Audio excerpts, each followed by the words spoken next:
Welcome to Khealos' Gaming Table. I'm Khealos. On this channel I talk about tabletop RPGs, miniature war games, and apparently rambling walks about normally gaming stuff, but also some sci-fi stuff. I went on a 30-35 minute conversation, monologue, whatever, yesterday about Star Wars. It was, I found it interesting. I don't know if anyone else watched it. Today, probably going to be something similar, but we're going to change up the franchises to one of the other big star franchises, and that being Star Trek. You know, been a fan of Star Trek probably about almost as long as I've been a fan of Star Wars.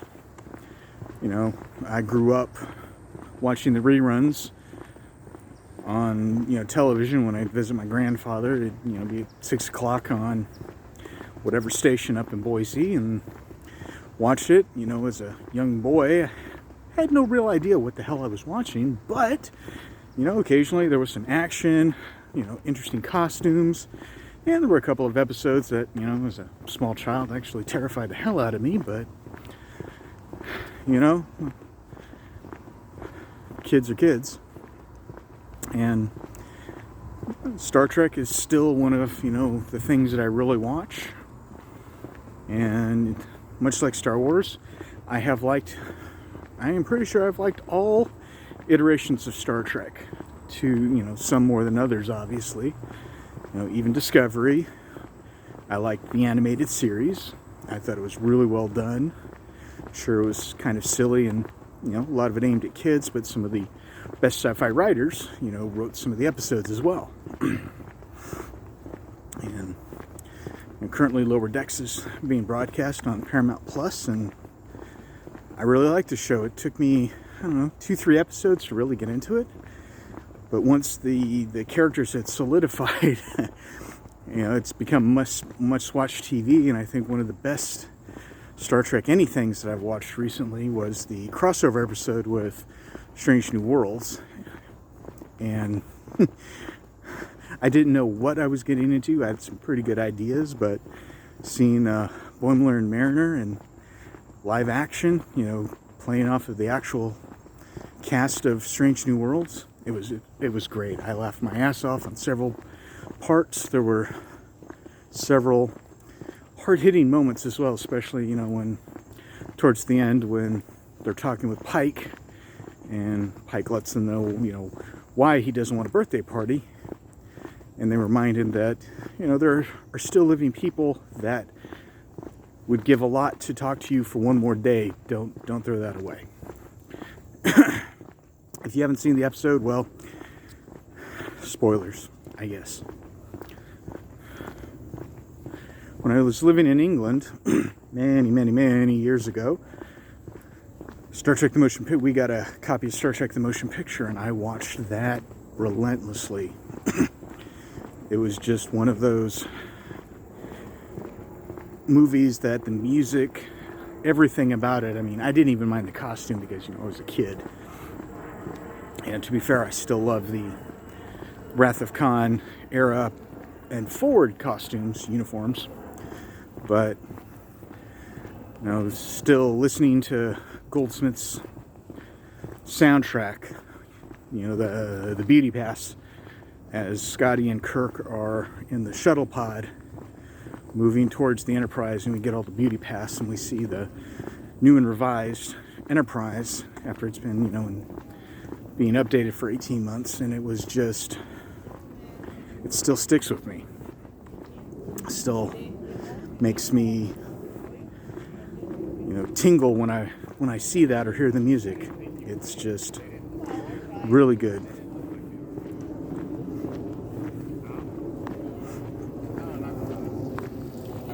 Hey. And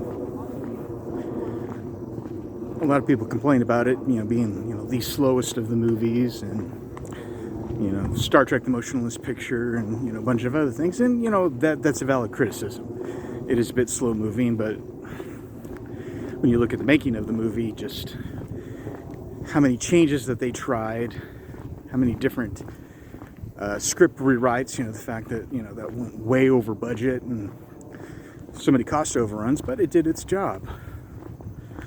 It reintroduced a new generation to the cast of the Enterprise, to the crew of the Enterprise, excuse me, the cast of Star Trek. And despite it not being that big of a commercial success, it still made its money back, at least enough for them to try it again. And whether you liked it or not, the motion picture did lead us to Star Trek II, The Wrath of Khan, which, you know, and just about every major conversation is the best of the Star Trek movies, and I can certainly agree with that. It's got some great set pieces. The action is great. The music, the score by James Horner, you know, it's a fantastic soundtrack.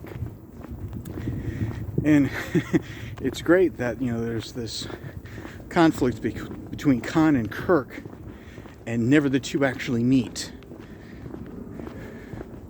They don't meet on the space station. They don't beam over and have another fist fight.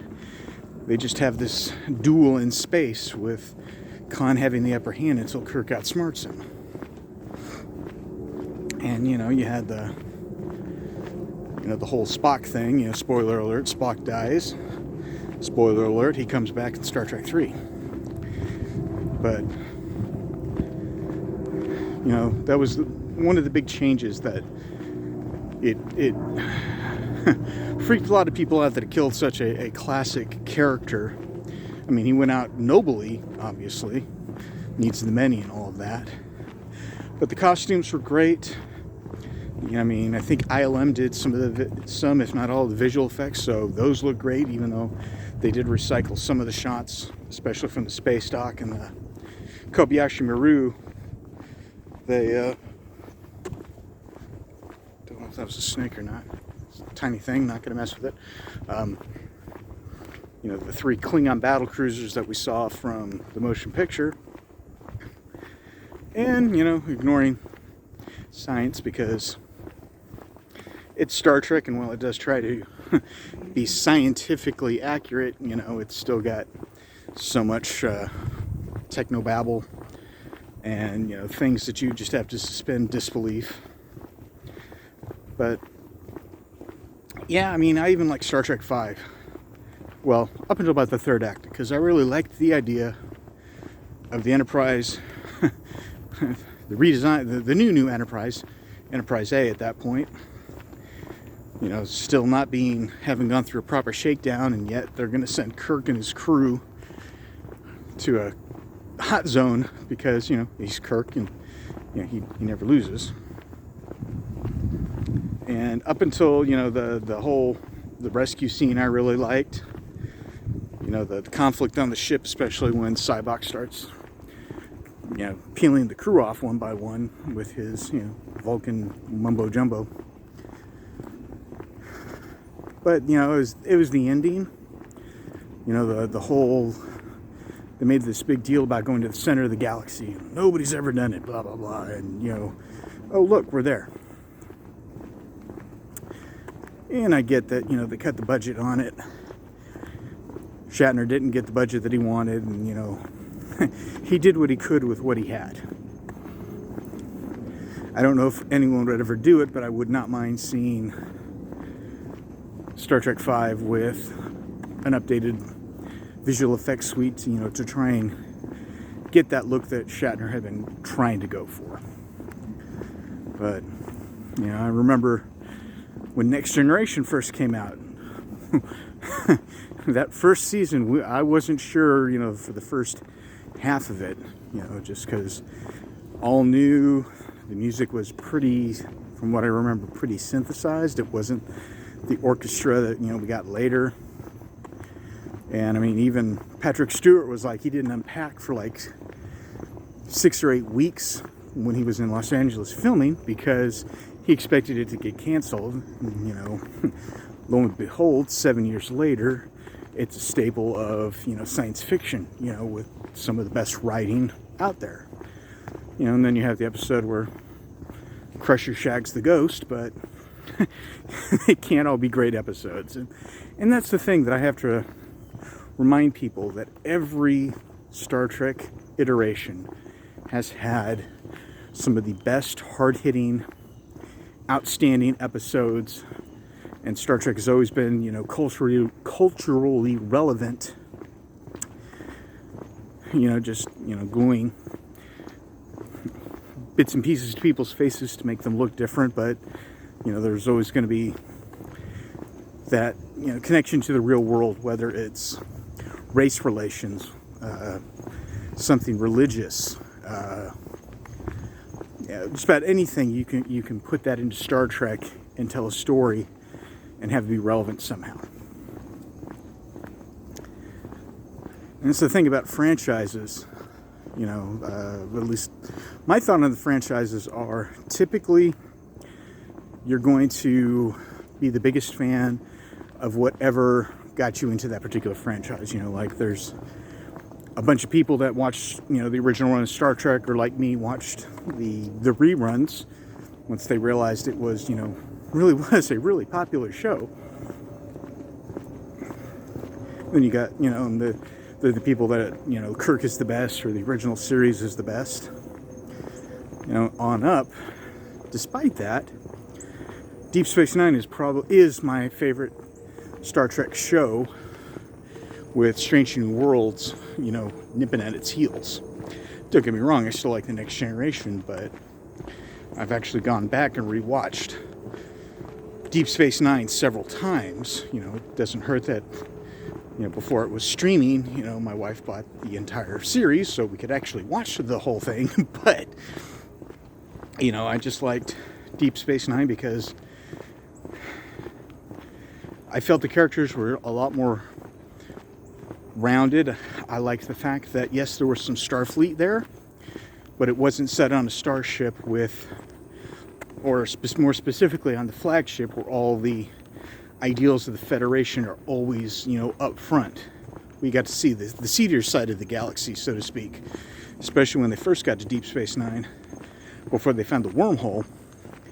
And, at that point, Bajor had just been released from occupation by the Cardassians, and they're trying to rebuild everything. There's a shit ton of factionalism, potentially moving towards a civil war, because, now that the Cardassians were gone, that unifying threat gone, everyone started gobbling up for power, and, much like real life,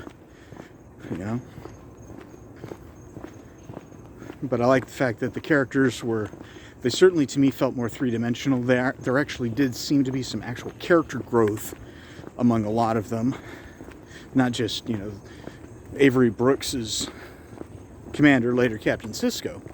It really did feel like the characters had advanced. They weren't quite at the same place that they were before.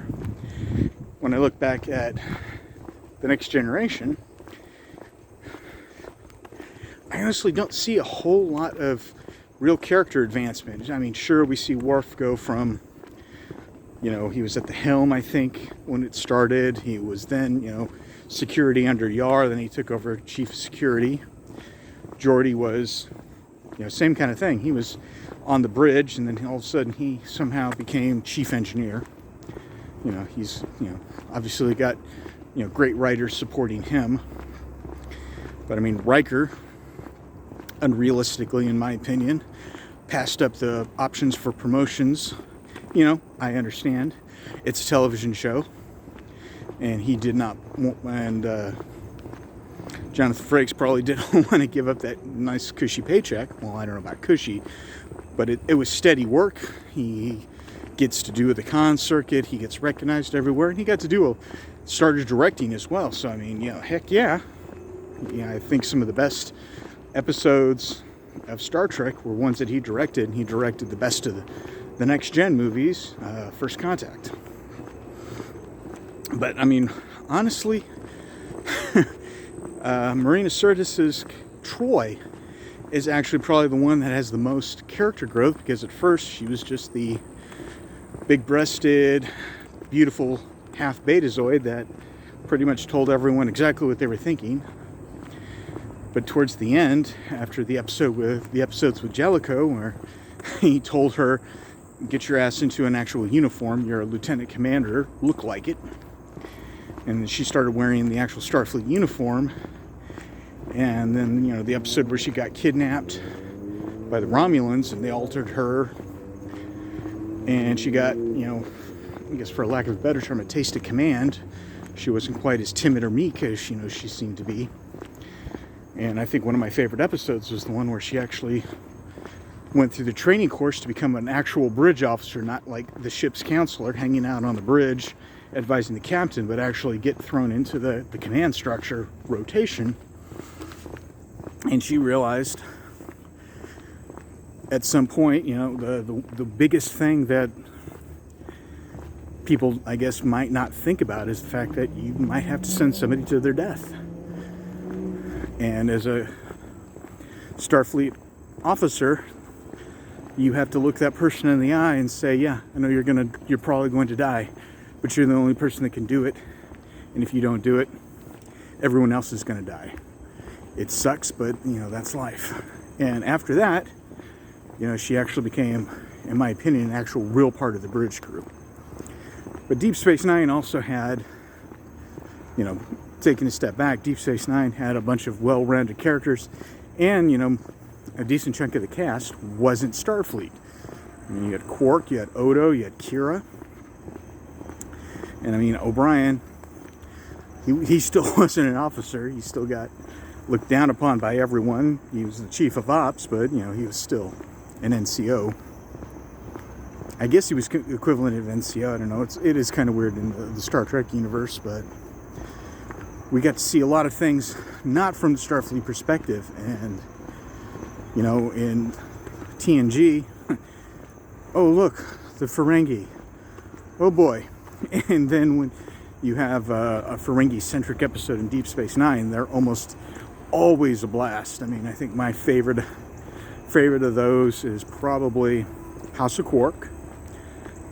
And we also got a lot more in-depth attention to Klingons. You know, whether it was General Martok, whether it was, you know, the brief war with the Klingons or the alliance with the Klingons, you know, whatever the case is, we got a lot more than just the generic analog for, you know, the communists, you know, from TNG, from the original series. They started to break away a little bit from that in the next gen, especially with Worf, where we start really getting that feeling of honor, but that really came to the forefront for me at any rate, in Deep Space Nine. And Deep Space Nine also had some very heavy-hitting episodes, but it also had some of the funniest ones. I mean, our man Bashir absolutely adds nothing to the overall, like, Dominion War or anything like that, but it's still one of my favorite episodes. Absolutely love it. And Voyager I watched pretty regularly, and I forget why I stopped watching it and I picked it up later. And I went through the whole thing, and, you know, sure, you know, you had the episode where Janeway and the pilot, Tom Paris, I think it was him, they become amphibians and, you know, go and have babies. You know, yeah, we got that horrible episode, but at the same time, you had some other really heavy-hitting ones. I forget the episode title, but where they find the Q that's been trapped in a comet or a meteorite or whatever it was. And all he wants to do is actually die. I mean,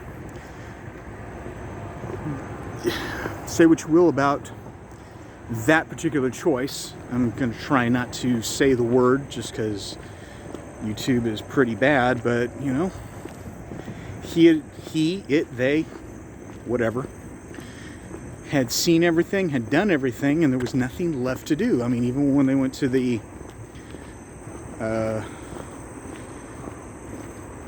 gas station at the end of the universe, so to speak, to meet the other Q, everyone else just standing there. Again, everything had been said, everything had been done. What is the point? I hope I never get to the point where I don't find something new, where there's not something exciting, where I don't wake up and look forward to something the next day. You know, sure, I wake up and sometimes I dread whether it's going to work or something else, but at the same time, I wake up some days and I'm excited to see what the day is going to bring. I honestly have been loving, you know, this is day 5, you know, these ramblings with Khealos, because I have no idea what the hell I'm going to be talking about. And for the record, this is kind of like what it's like in my mind as I'm like flipping from tangent to tangent, thinking about things, wondering how things are going to go. I hope you're enjoying it, and so, you know, please, you know, let me know in the comments below.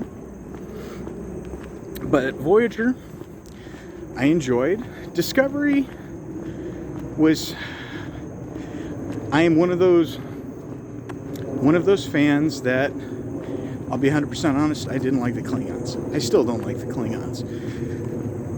I mean, we had a little bit of that, a little bit of change from the original series to Star Trek the Motion Picture. Then we got what I consider the regular Klingons, you know, in Star Trek 3, you know, with everyone having a different, you know, brow ridge. And then, you know, Next Generation and well into the other shows. The Klingons there were just not... Visually, they just brought me out of the story because that's not what I was expecting. I certainly understand why the new fans, you know, wouldn't have that kind of an issue, especially if they didn't grow up on, you know, Next Gen or any of the older stuff. But, you know, I also have to remind myself, yes, I'm a Trekkie. Yes, you know, they do make new Star Trek, but it might not necessarily be strictly for me because they're trying to get in a new audience, you know. You know, take that as you will. And I know there's a lot of people that still don't like Discovery, mostly because, you know, it's too woke. And, you know, these are the fans in air quotes, that obviously either didn't watch the original series or missed all of the messages that Roddenberry was trying to put in there. And they keep saying, you know, well, they just keep ramming this down our throats. Hate to tell you this. In 1960, whatever, when Kirk and Uhura kissed, that was ramming it down people's throats. Today we look at it and it's like, oh, it's no big deal. But when the southern states decided, you know, almost all but refused to air the episode or, you know, whatever, yeah, that was, you know, pretty much what he was shooting for. And if he could have done more, he would have done a hell of a lot more. You know, he might have sold it as wagon train to the stars, but he definitely, you know, was more looking for that damn the man and all of that. But, you know, that's a conversation for another day. You know, please feel free to flame me in the comments below. I may or may not read them. There may or may not be comments. We'll see. I didn't mind the rebooted movies either. The first one was good. I liked the cast. They had, you know, decent chemistry. My least favorite was the second one, was Into Darkness. The whole is it Khan, isn't it Khan? You know, that whole thing with Benedict Cumberbatch. And, you know, much like with Star Wars, you know, I want to see new things. At that point, we had, you know, 3 distinct arcs with, you know, the augments, with, you know, those people from the 21st century, 21st century, whatever. We had the Space Seed. We had Star Trek II, The Wrath of Khan. And then we had the augment arc from, you know, I think it was the fourth season of Enterprise. But, you know, they could have done something without Khan. And, you know, I love Benedict Cumberbatch, but when I think Khan, I don't think some tall British guy probably waiting for his tea. But, you know, that's just me. I mean, the action was good. The visual effects were great. But, you know, that was just my least favorite of the 3. And actually the last one was my favorite of them,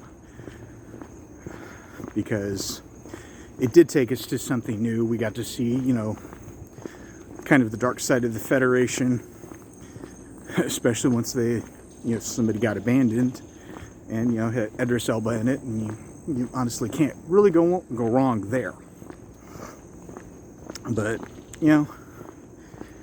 I don't have that big of an attachment to that particular movie franchise. If number 4 ever gets made, even if it's made by Tarantino, which I don't see happening, but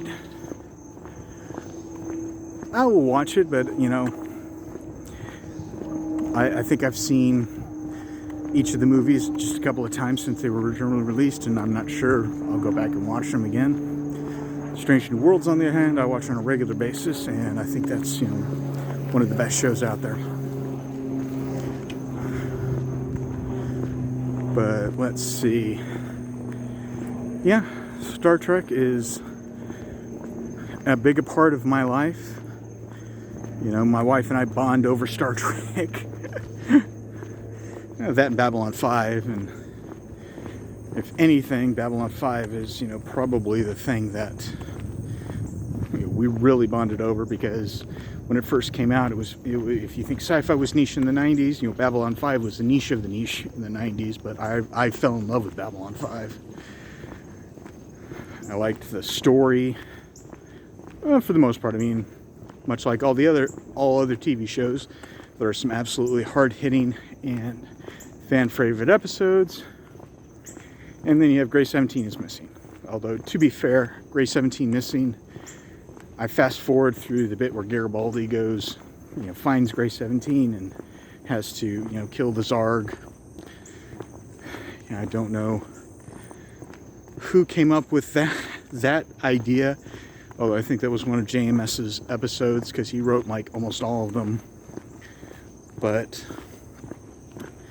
the bit with Delenn moving to take control of the English Shock, on the other hand, that's the bit I actually do like, especially when Naroon's moving through the guts of the station in his fight with Marcus. That was just some excellent storytelling for my part. And I will probably have a ramble strictly on Babylon 5, because again, it is one of my favorite TV shows of all time. But we're going to swing it back to Star Trek. And, Star Trek is one of those properties that has, spanned, 60 plus years. No, maybe not that far, but it's coming up on 60 years. And, it's been through numerous iterations. Much like Star Wars, at least up until they did the movies, it was pretty much one semi-continuous timeline where they did try to remain internally consistent, with all the pros and the cons that, go with that. I read the comic books in the 80s. They weren't too bad. I got it mostly for the art, because I loved looking at, that redesigned Enterprise. I read a bunch of the novels. Later on I found out that most of them, I didn't realize at the time, but later on, most of them are not canon, but still interesting stories, much like with Star Wars, the novels came out when we weren't expecting anything new.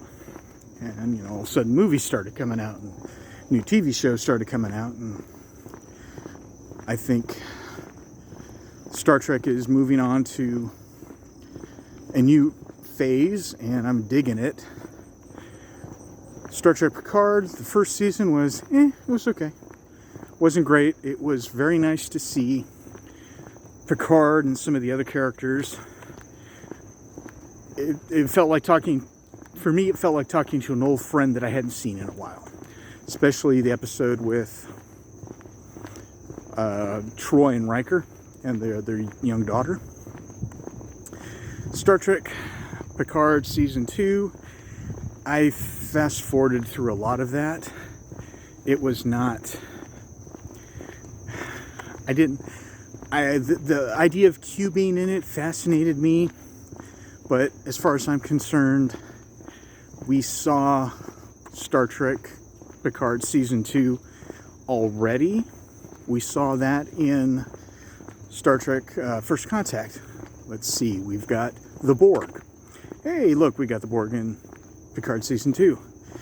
We got a time traveling episode where they have to go back in time and stop a massive event from happening. Oh, look, hey, look. We got to go back and make sure that Picard's ancestor gets on the ship and travels to Mars or whatever the hell she does.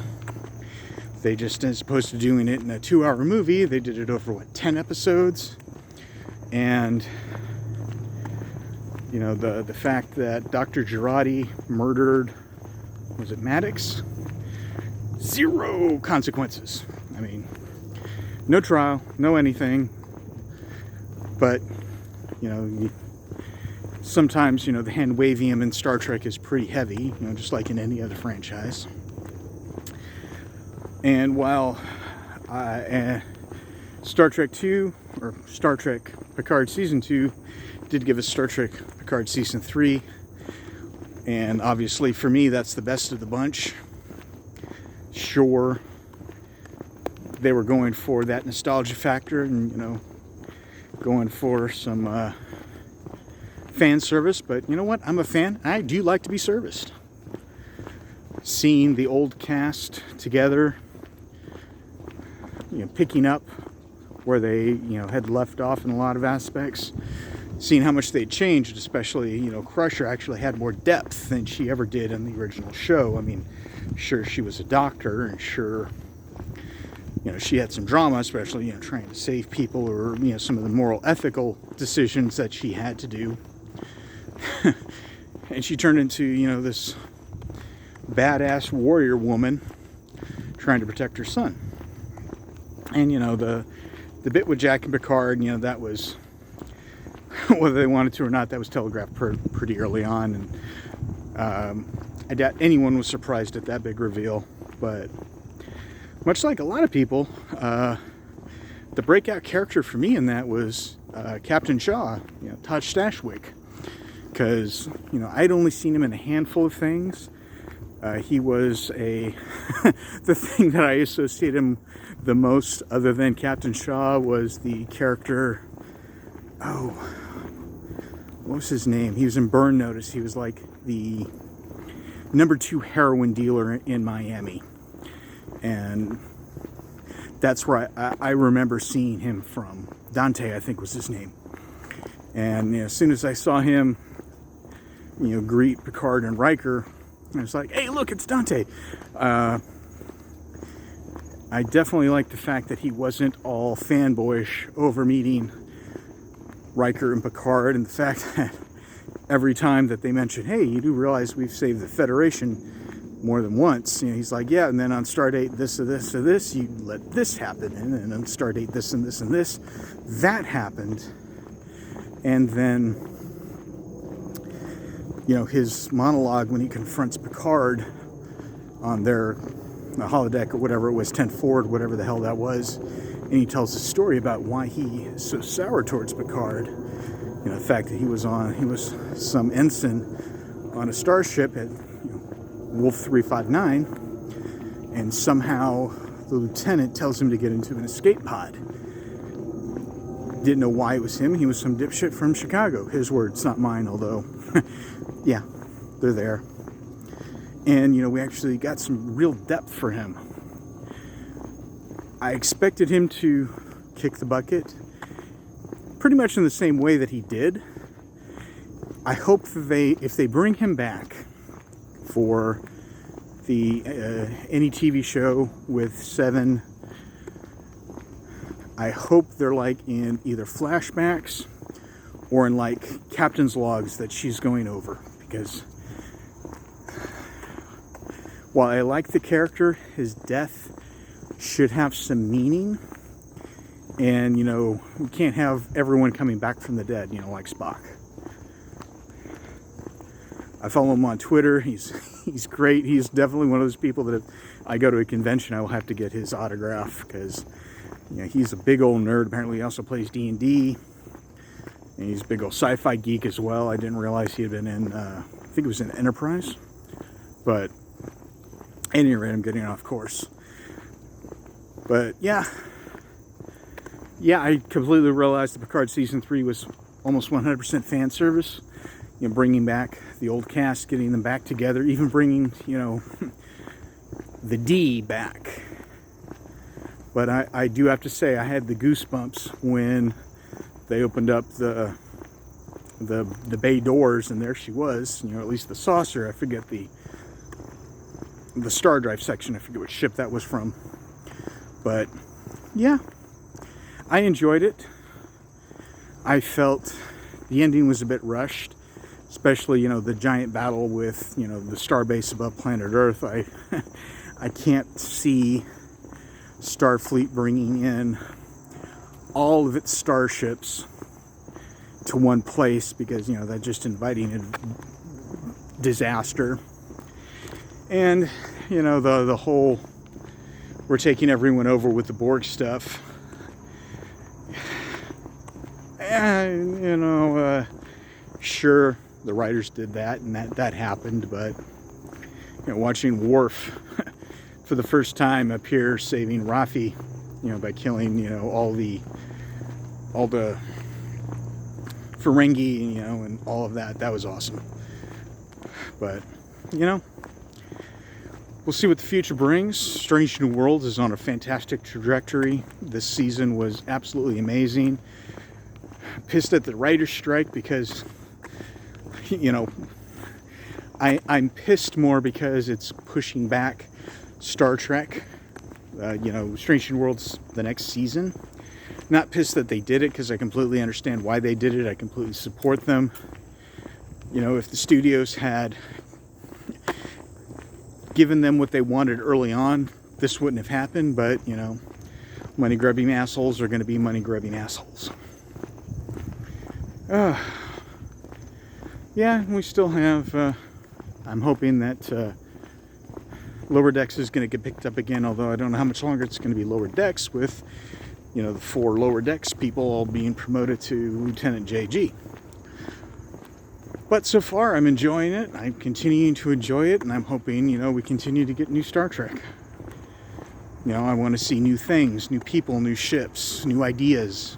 You know, please don't keep going back to the well.